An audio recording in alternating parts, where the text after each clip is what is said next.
হাঁটা নিয়ে আজকে একটু কথা বলার চেষ্টা করবো। ওয়াকিং। কারণ walking is very very important for human health.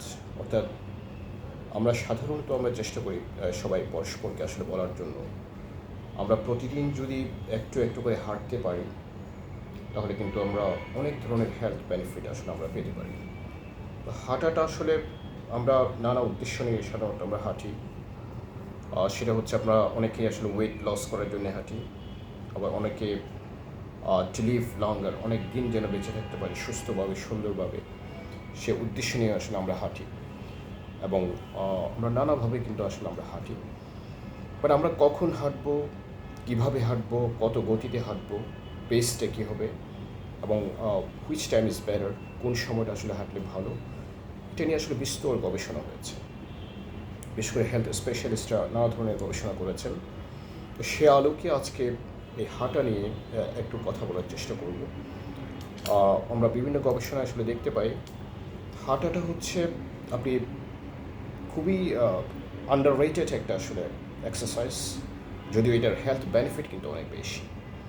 But very simplest, কোনো ধরনের কোনো ইনস্ট্রুমেন্ট প্রয়োজন হয় না এবং কোনো ধরনের ইকুইপমেন্ট প্রয়োজন হয় না। আপনি যখন ইচ্ছা তখন হাঁটতে পারেন, আবার যে কোনো জায়গায় আপনি হাঁটতে পারেন, এবং এটা অলমোস্ট আপনার শারীরিক সুস্থতার জন্য, শারীরিক ভালো থাকার জন্য, হেলথ বেনিফিটসের জন্য খুবই ইম্পর্ট্যান্ট। আপনি কিন্তু প্রশ্ন হচ্ছে আসলে আপনি কত স্টেপ হাঁটবেন, কোন গতিতে হাঁটবেন, কোথায় হাঁটবেন, কখন হাঁটবেন, এই বিষয়গুলো আসলে আমাদের জানাটা খুব প্রয়োজন।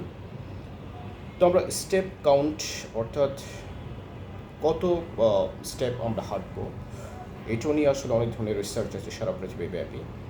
তবে স্ট্যান্ডার্ড হচ্ছে, সারা পৃথিবীর গোল্ড স্ট্যান্ডার্ড হচ্ছে 10,000 স্টেপ পার ডে। অর্থাৎ প্রতিদিন যদি আপনি 10,000 ডে হাঁটেন, 10,000 স্টেপ যদি আপনি হাঁটতে পারেন, that brings huge health benefits.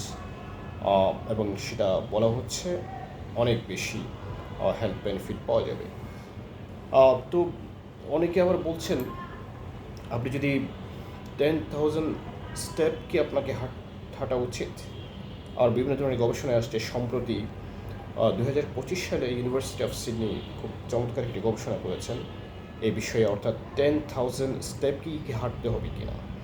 তো ওনারা গবেষণা করে দেখিয়েছেন আপনি 10,000 স্টেপ হাঁটলে যে হেলথ বেনিফিটসগুলো পাবেন, ঠিক অনুরূপভাবে আপনি যদি 7,000 স্টেপ হাঁটেন তাহলে কিন্তু প্রায় কাছাকাছি বেনিফিট কিন্তু পাওয়া যায়।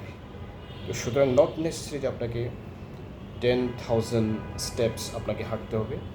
আপনি কমপক্ষে যদি 7,000 স্টেপসও যদি আপনি পার ডে হাঁটতে পারেন তাহলে কিন্তু আপনার সেরকম বেনিফিট কিন্তু আসলে পাওয়া যাবে। তো আসলে 7,000 স্টেপ কেন? বিশেষজ্ঞরা বলছেন 7,000 স্টেপ যদি আপনি হাঁটতে পারেন, আপনার যে নানা ধরনের, বিশেষ করে ডিমেনশিয়া প্রতিরোধের ক্ষেত্রে এবং টাইপ 2 ডায়াবেটিস প্রতিরোধের ক্ষেত্রে এবং ওয়েট ম্যানেজমেন্ট, আপনার লনজিভিটিকে ধরে রাখা, অর্থাৎ দীর্ঘদিন সুস্থভাবে বেঁচে থাকা, আরও নানা ধরনের হেলথ ইস্যুগুলোতে গবেষণা আসছে আপনি 10,000 হাঁটলেও যে বেনিফিটটা পাওয়া যাবে, 7,000 স্টেপ হাঁটলেও প্রায় কাছাকাছি বেনিফিট পাওয়া যায়। এই জন্যেই আপনাকে নট নেসেসারি যে প্রতিদিন আপনি 10,000 স্টেপ আপনাকে হাঁটতে হবে। আপনি কমপক্ষে 7,000 স্টেপও যদি হাঁটতে পারেন, দ্যাটস গুড। আরেকটা এক্সপার্ট অপিনিয়ন হচ্ছে যারা বিশেষ করে অলরেডি অ্যাক্টিভ, যারা রেগুলার হাঁটাহাঁটি করেন, তাদের জন্য 7,000 স্টেপ খুবই ভালো। এবং কোনটা আসলে ভালো, বিজ্ঞান বলে আপনি যত বেশি হাঁটতে পারবেন তত আপনার জন্য হেলথ বেনিফিট বেশি নিয়ে আসবে। The more you work, the more the benefits.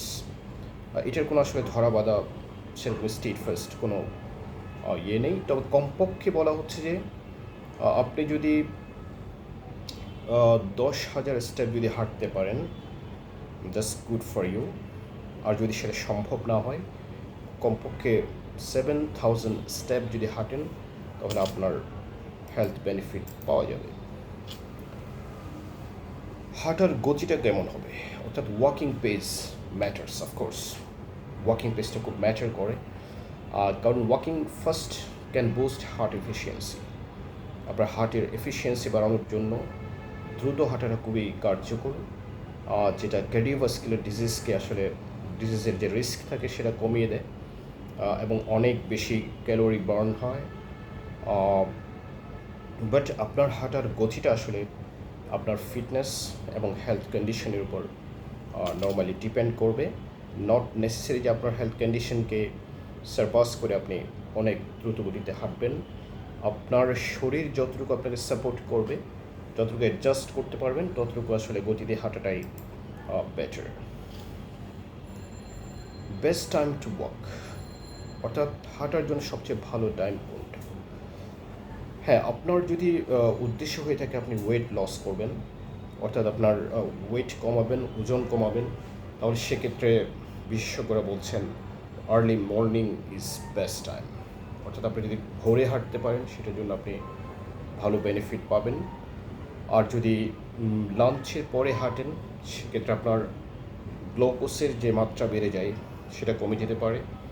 এবং সন্ধ্যার সময় হাঁটাটা, ইভিনিং স্ট্রল যেটাকে আমরা বলি, অর্থাৎ সন্ধ্যায় অফিস শেষে বা কাজ শেষে আপনি কোনো পার্কে গিয়ে বা রাস্তায় যে কোনো জায়গায় যদি আপনি হাঁটেন, সেক্ষেত্রে আপনার ভালো একটা ঘুম হবে এবং আপনার ক্লান্তিটা অনেক কমে যাবে, এবং এটাও কিন্তু প্রচুর হেলথ বেনিফিট রয়েছে। তো সুতরাং এনি টাইম এনিহোয়ার আপনি হাঁটতে পারেন, মোটামুটি কাছাকাছি হেলথ বেনিফিটগুলো পাওয়া যায়। Start today, don't wait for a perfect day. আমরা সাধারণত সব কিছুর জন্য একটু ওয়েট করি পারফেক্ট ডেটা কখন আসবে, অর্থাৎ আমরা কখন হাঁটতে বের হবো। বাট ডোন্ট ওয়েট, আপনি এখনই শুরু করুন, আজকেই শুরু করুন। আপনার ফিটনেস জার্নিটাকে পারফেক্ট রাখার জন্যে হাঁটার কোনো বিকল্প নেই। You can start today. Remember, every step matters. প্রতিটি পদক্ষেপেই ম্যাটার করে। তো সুতরাং আমরা 10,000, 7,000 এগুলো হচ্ছে আসলে স্ট্যান্ডার্ড, বাট এত সব বিবেচনা না করে আমরা যদি হাঁটতে পারি, the walking has lots of health benefits. So every step matters. Thank you.